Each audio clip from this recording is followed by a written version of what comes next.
Ini guys, burung sirtu ataupun cepoh, burung sirtu Aceh.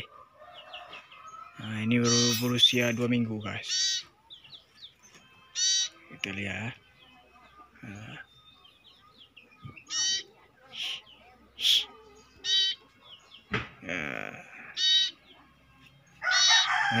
Burung cipoh sirtu Aceh baru berusia 2 minggu,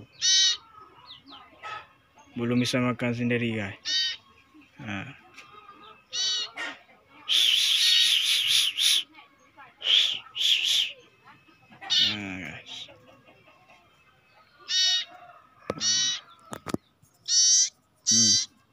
lapar ya guys. Kita beri makan dulu ya.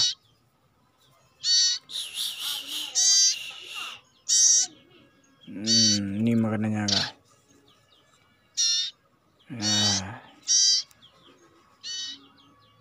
Umpan gede ya.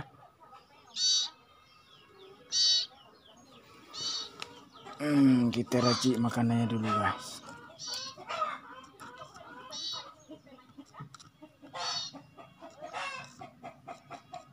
Jadi masih kecil harus kita beri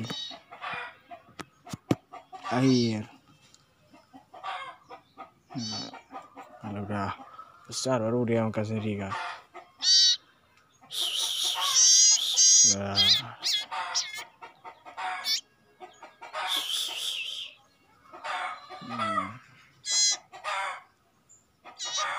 Burung cipoh Aceh, asli Aceh ya, bukan jamburan.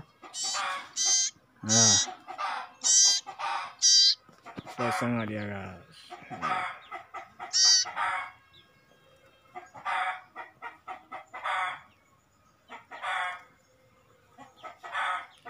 Dan baik keluar bulu besar ya, biar besar ya.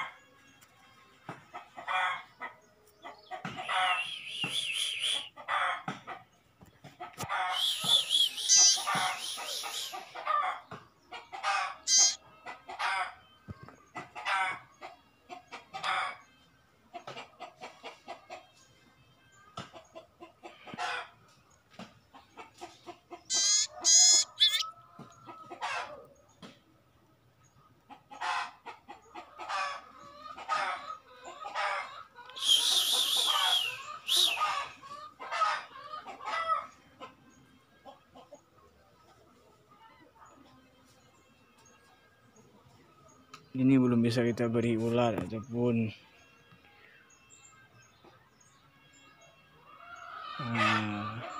belatung karena masih kecil ya. Kita suapin dengan tangan kita. Guys, burung sirtu cipoh asli Aceh.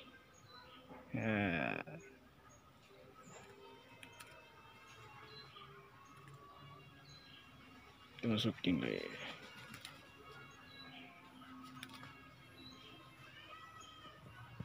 Oke guys, sekian.